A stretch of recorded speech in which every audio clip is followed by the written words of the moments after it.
இயேசுவின் இரத்தத்தால் சுத்தமானோம். இனி நாம் இயேசுவின் பிள்ளையானோம்.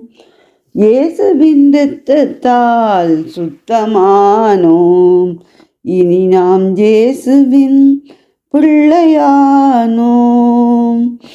பொழியட்டும் பொழியட்டும் தேவாவி, பனித்துளிகள் புல்லின் மேல் இறங்குதல் போல.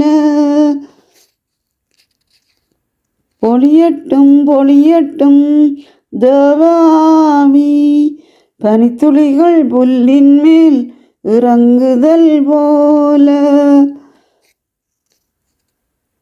ஆவியின் வரங்களையே பெற்றிடுவோம். ஆண்டவர் இயேசுவையே துதித்திடுவோம்.